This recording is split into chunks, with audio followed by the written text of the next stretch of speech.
tahu nggak kitab Keluaran 25 ini apa? Ini tanda, ini petunjuk yang diberikan Tuhannya Musa kepada Musa sesaat sebelum Musa naik ke atas Gunung Sinai menerima Taurat. Ini bukan disuruh bikin patung, gimana sih? Makanya saya bilang kalian belajar lagi. Saya dari Keluaran 1 ini sudah baca, ini kisahnya Musa. Inilah tanda yang diberikan Musa, karena apa? Ketika Musa diperintahkan untuk menemui Tuhannya di atas Gunung Sinai, Musa tidak tahu di mana tempatnya. Karena Gunung Sinai itu luas. Maka diberikanlah dia petunjuk-petunjuk itu, petunjuk-petunjuk itu tadi sampai kepada puncak itu tadi. Kalau Anda membaca, silakan Anda baca dari nomor 1. Tidak ada perintah bikin patung ini, Bapak. Makanya saya bilang, saya ajak teman-teman Kristen, ketika kalian menjadi dari emas, Kristen, kerub yang dibikin gimana? dari emas, dibikin sayap itu apa, disebut apa itu? Gimana?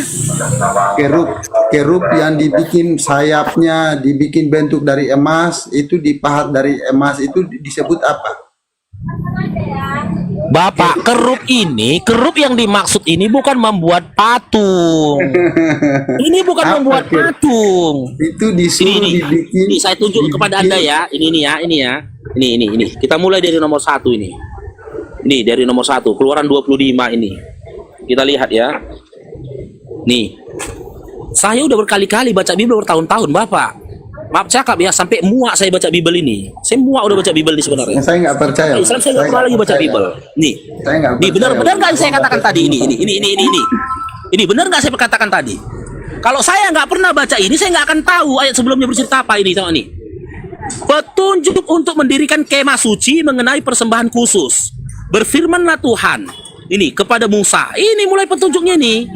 Ini sesaat sebelum dia, ketika dia lepas dari Bani Israel, dari cengkraman Fir'aun menuju tanah Kanaan, dia singgah di suatu tempat untuk menerima apa Taurat dari Tuhannya ini. Ini petunjuk ini. Ini bukan disuruh bikin patung. Ini minyak untuk lampu, rempah-rempah nih. Mengenai tabut perjanjian, haruslah mereka membuat tabut. Tabut itu bukan patung. Tabut itu sebuah tempat. Yang maksud saya kerub. Kerub itu apa? Kerub. Maksud saya kerub itu abang bilang bukan patung, apa itu kerub?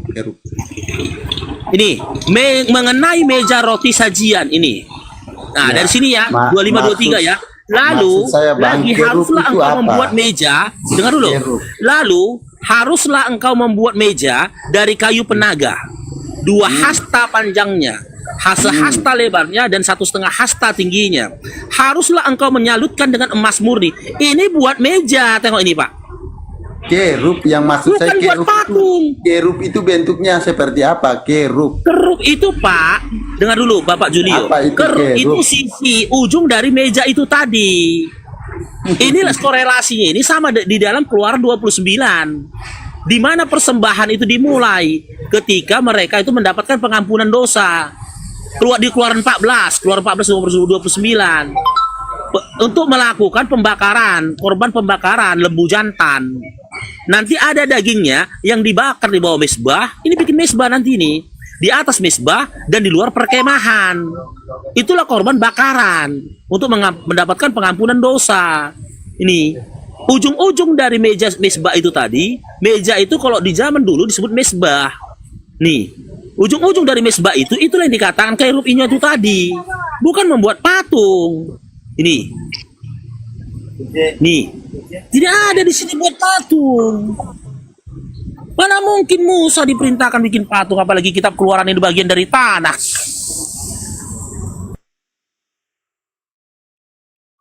Itu apa? Ini. Pak Julio, itu apa? Ini bentuk kerub, Bang. Jadi abang jangan penipuan publik di sini, Bang. Ini bentuk Yang kerub menggambar ini. siapa itu? Jangan abang bilang ini bentuk kerub. Itu yang menggambar siapa? Ada Anda lebih percaya ayatnya orang kitab Anda Katolik. atau gambar? Anda lebih percaya kitab Anda atau gambar? Kalau Anda lebih percaya gambar yang dibuat oleh manusia, sebaiknya Anda tinggalkan saja kitab Anda.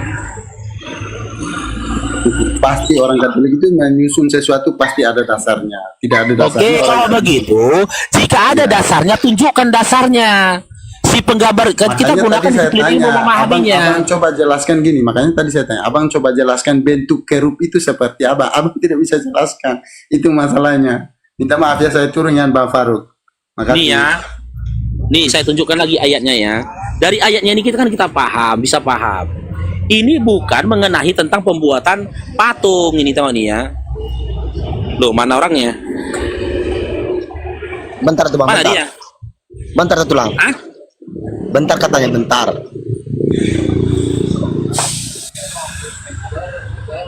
Aduh. Ya kalau ada teman-teman Kristen yang mau pengen naik lagi ya, mumpung ada tulang Faruk sini, dipersilakan Bang.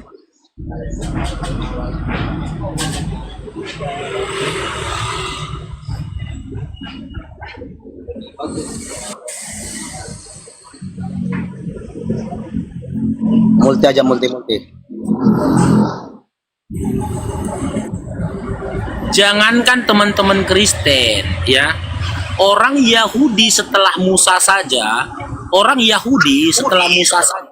ya sudah merubah makna kitab Keluaran 25 tadi, perihal tentang kerub itu tadi. Lalu datang teman-teman Kristen sekarang percaya dengan gambar di mana gambar itu dibuat oleh orang yang berupaya untuk merubah ajarannya Musa. Itu untuk merubah ajaran Musa. Mana mungkin kerub itu gambar patung yang kayak gitu, nggak masuk akal. Kalau gitu ngapain Musa marah ketika umatnya pada saat itu membuat patung lembu dari apa? Patung dari emas, anak lembu. Kan nggak masuk akal. Tidak pernah diperintahkan untuk membuat patung.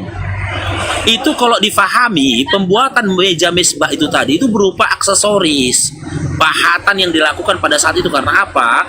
Memang orang Yahudi ini tinggi akan seni. Orang Yahudi tinggi akan seni, harus diakui.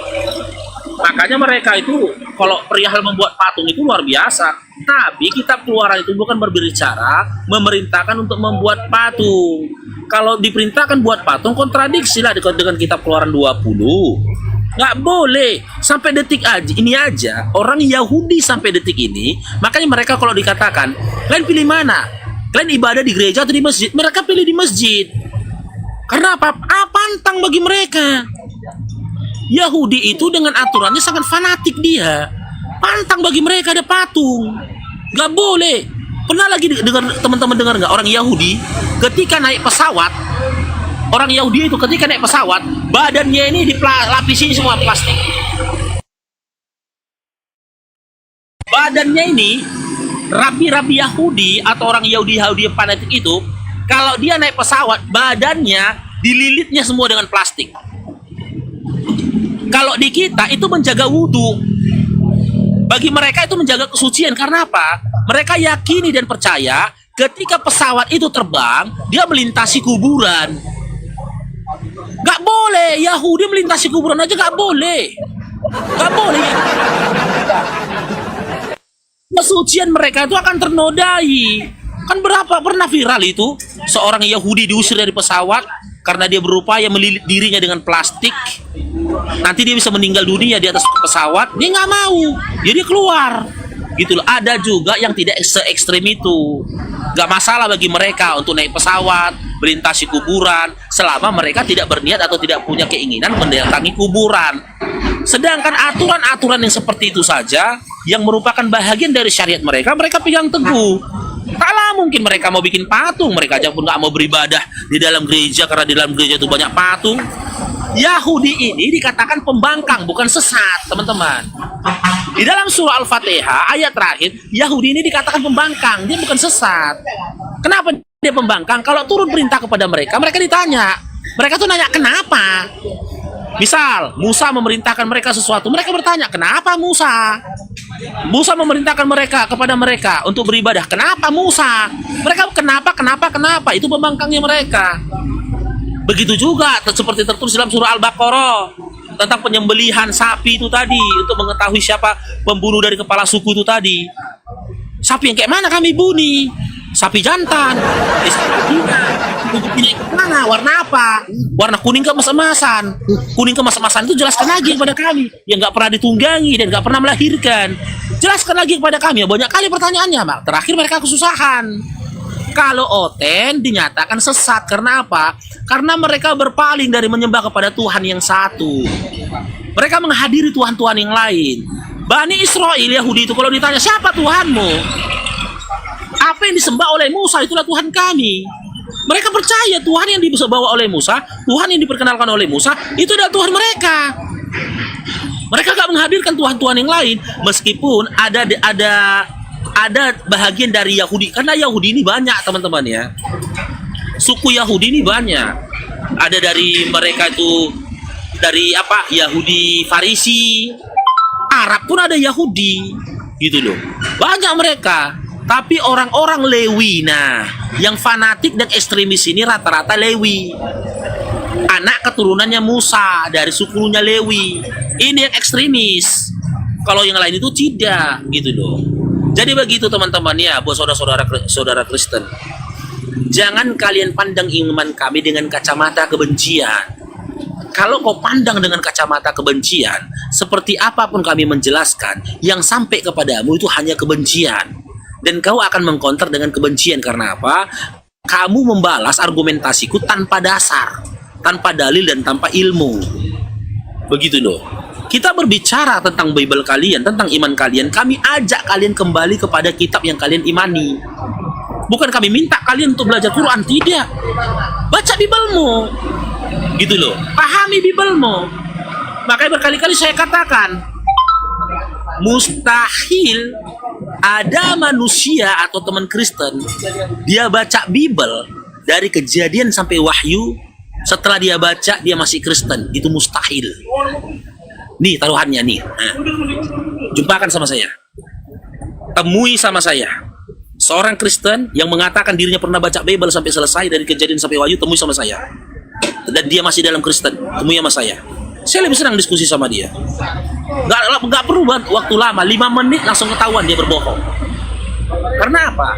Dari Kejadian sampai Wahyu tidak ada narasi tidak ada narasi dari nabi-nabi terdahulu sampai kepada Yesus, ya, sampai kepada Yesus untuk mengajak mereka kepada Kristen, itu tidak ada. Tidak ada. Beberapa hal yang akan terjadi setelah mereka membaca Bible itu tadi. Yang pertama, mereka akan menjadi Yahudi, tapi Yahudi halu. Karena tidak boleh, tidak di luar dari anak keturunan nenek Yakub akan mungkin bisa menjadi Yahudi, apalagi jadi Bani Israel. Yang kedua, mereka akan jadi Islam. Yang ketiga, mereka akan jadi ateis. Oke, sampai sini dulu Bere ya, aku mau kerja lagi ya. Makasih buat semuanya. Assalamualaikum warahmatullahi wabarakatuh.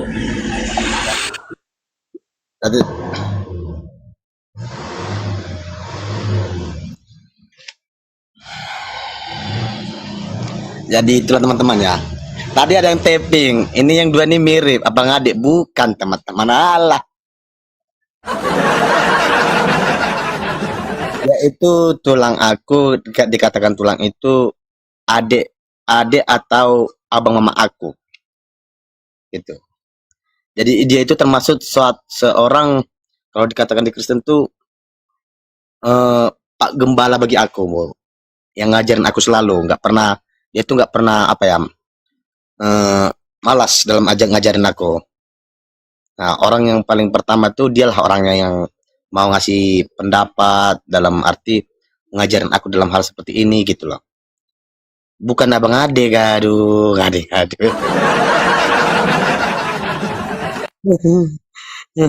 Iya, keponakan, iya, keponakan itu artinya keponakan.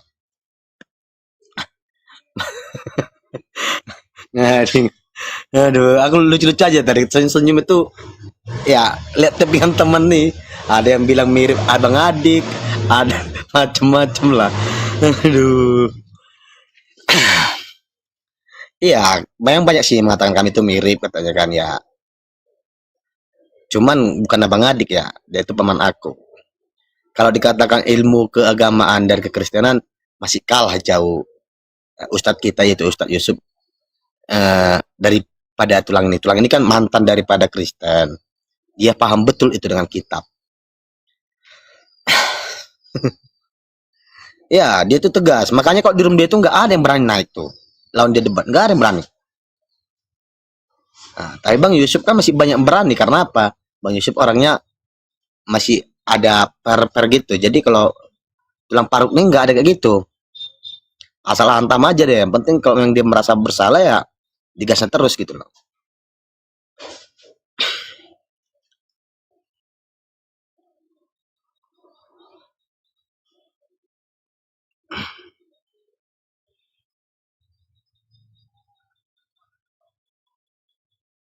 Siapa lagi nih?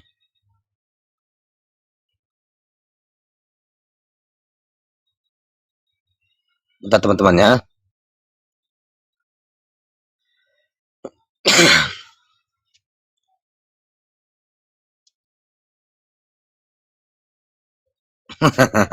Iya iya ya teman-teman ya. Tadi sepertinya ada seseorang yang datang ini ya. Entah dia atau enggak nih orang. Ya kalau Ustadz P itu orangnya sabar. Makan-makan katanya. Oh iya ya, aku makan bentar lagi aku makan. Inilah pengertian seseorang bagi aku kan, suruh makan, diingatin.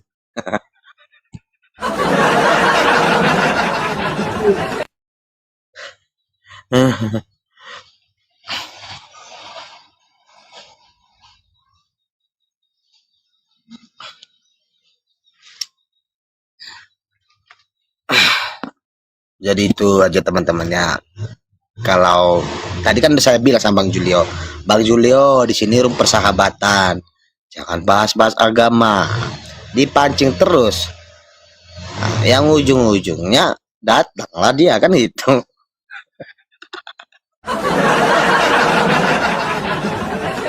Malu sendiri kan ujung-ujungnya.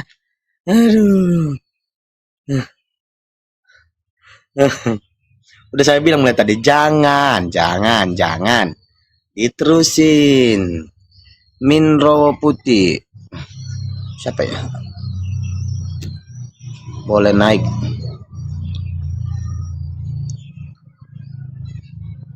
Aduh, bentar Bang ya, aku soalnya kurang paham juga tuh ya, aku cek dulu mana tadi. 69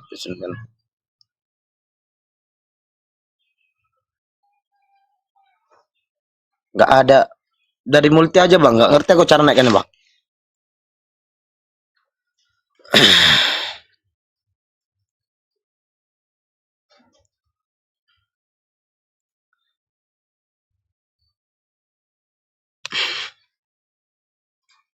Ya kalau memang Juli itu saya akui orangnya jujur.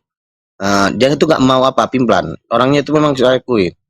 Dan saya lihat dia tuh Bang Julio, Bang Jimmy itu orangnya pasti mengarah ke kita gitu loh.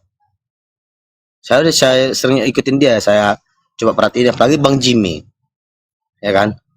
Bang Jimmy termasuk orangnya di kita pun sangat apa dia tuh paham betul. Jauh lah, nggak seperti awak ini kan, awak ini apalah nggak kurang tahu semua kan.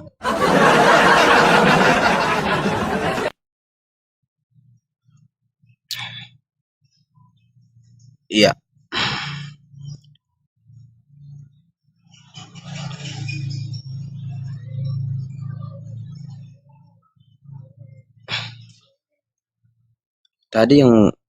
Tadi ada tuh siapa tadi, aduh nggak ingat namanya abangku, boleh naik yang gitu tadi.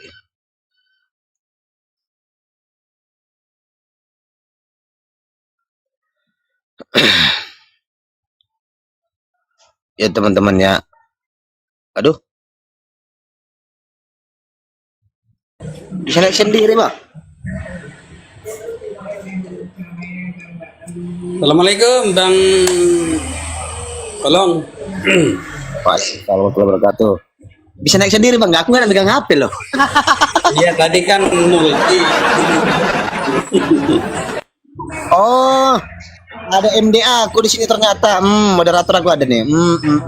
Ya ya ya. Iya. Ya gimana kabarnya Bang? Hair bagus. Gimana kabar, posisi di mana sekarang nih? Posisinya Bang di belakang rumah orang Bang, di dekat baknya